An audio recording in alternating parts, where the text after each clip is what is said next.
Omukoro gwatandika n'okutongoza ebyoma by'okuteera abarwaire ebishushani ninga shikyete CT scan machine Har Mission Hospital. Minisita w'eby'amagara Dr. Chris Baryomunsi niwe abariho nk'omugyenyi mukuru yasima Ankole Diocese ab'omurimo gw'eriyo n'okukora na munonga cyane omu kutongoora eby'amagara. Okutongoza department ya radiology ninga shi ayitu kuceberera kandi harimo ebyoma bishatu bihango by'omurembe. Hariho ekyoma kya digital ultrasound, hariho ekindi kya digital x-ray kandi twitongozaho n'ekyoma kisya ekya CT scan.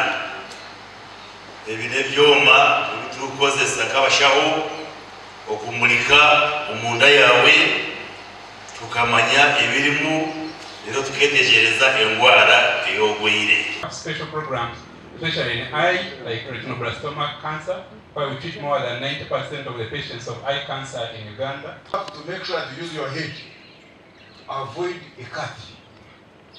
If there is a lesion in the brain, use all the head God gave you plus all the machines you have, but make sure this person is not operated. Even if there is an operation, it should be only inevitable. Minisita Baryomunsi yaraganiza oku gavumenti eyehireyo okugumizamu n'ekorogana n'irwaro rya Har Mission Hospital.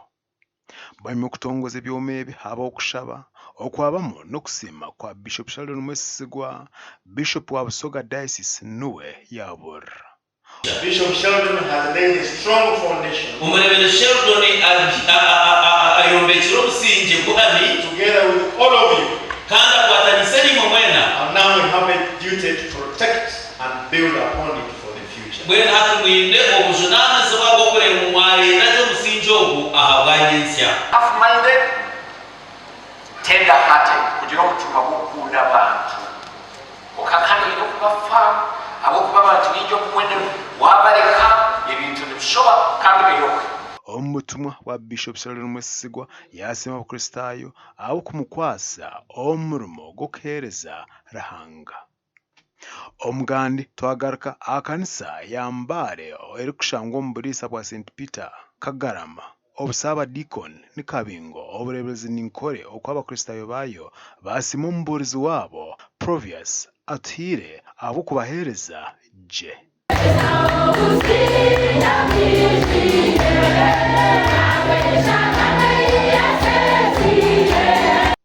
Reverend Yonaine niwe yayebemberamu omukoro ogu omuri n'okubatiza omuburizi bamusima b'okwongyera omutindo omukuheereza Mukama okwongya amaani omukwegyesa abantu ab'ebikwatine by'amagara eby'obwegyese entaasya n'obuteeganda kyahika omu kukora gye.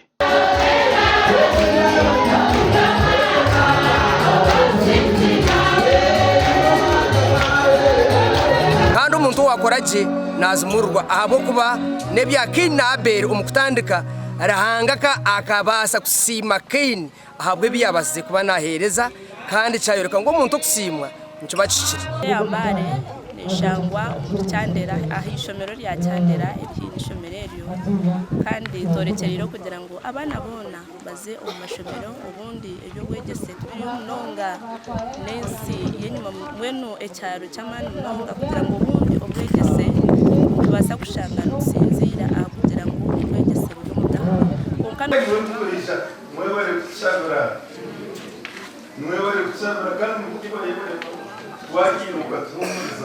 Abwa TV West ni Senyomo Gideon na Sengendo Abdul Karim.